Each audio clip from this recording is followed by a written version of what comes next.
Monsieur le ministre, bonjour. Oui, bonjour. Alors, vous venez d'assister donc à la 5e édition des conférences Risques Pays Côte d'Ivoire. Quel est votre avis donc sur la cartographie des risques pays 2020 qui a été annoncée ce matin? D'accord, il faut d'abord commencer à comprendre que en fait, la cartographie des risques pays s'inscrit en fait, dans la collecte d'un ensemble d'informations à mettre à la disposition des opérateurs économiques pour leur permettre d'avoir une idée très claire sur ce qui se passe dans le pays et quels sont les risques auxquels en fait, les investisseurs pourraient être confrontés s'ils décidaient en fait, d'investir dans le pays. Alors c'est ce qui a été fait, ça nous a été présenté. Je dois dire que nous allons questionner un peu la méthodologie parce qu'il y a certains éléments qui ne sont pas, à notre avis, factuels, qui ne correspondent pas en tout cas à ce que nous faisons sur le terrain. Mais je crois que c'est déjà une bonne indication qui alerte en fait les politiques que nous sommes sur les domaines sur lesquels il faudrait faire attention pour rassurer davantage en fait les partenaires, les investisseurs, les opérateurs économiques pour emporter leurs décisions d'investissement et d'investir en Côte d'Ivoire.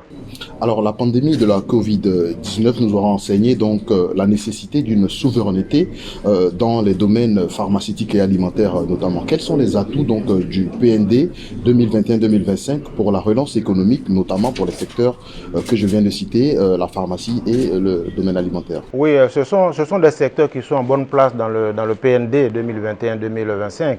Et avant cela, ce sont des secteurs également qui étaient déjà dans les précédents PND, parce que comme vous le savez, la question pharmaceutique est extrêmement importante.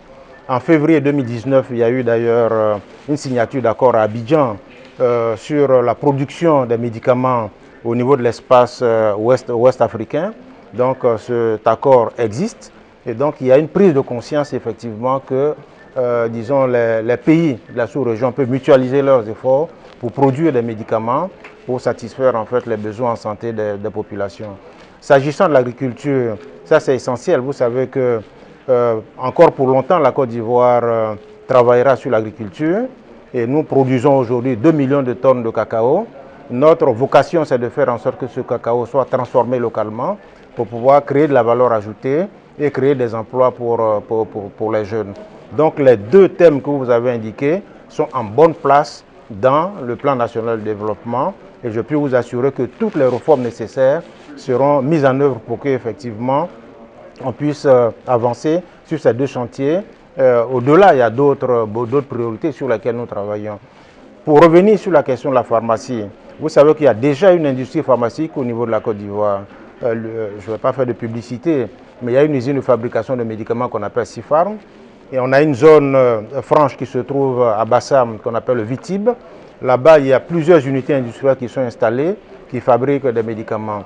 Ce que nous souhaitons, on parle de plus en plus de fabrication de vaccins, la régionalisation de la fabrication des vaccins, pour pouvoir avoir plus de vaccins disponibles pour la population contre la Covid.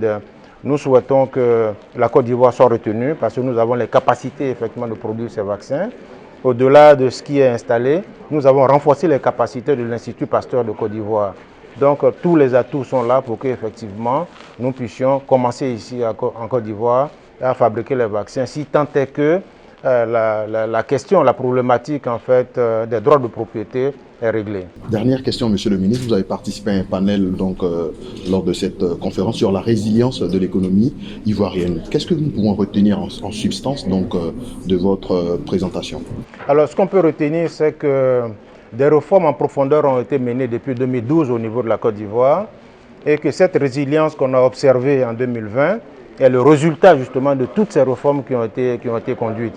On ne se lève pas comme ça pour être résilient. On est résilient parce qu'il y a tout un processus qui a été mis en place. Et ça a été, le constat a été fait. Maintenant, au-delà de cette résilience, je pense qu'il faut penser sur le futur. Sur le futur, je vous l'ai dit, tout se trouve en fait dans le PND 21-25. Donc nous anticipons une croissance économique à 6,5% en 2021 et nous pensons que toutes les mesures seront prises pour que effectivement cela soit. Et quand on se projette en fait sur l'horizon du PND, il faut savoir que nous prévoyons sur la période 2021-2025 un taux de croissance de près de 8%. Donc si on a 6,5 en 2021, ça veut dire qu'il faudra fournir des efforts supplémentaires pour qu'on puisse avoir une moyenne de 8% à peu près sur la période 21-25.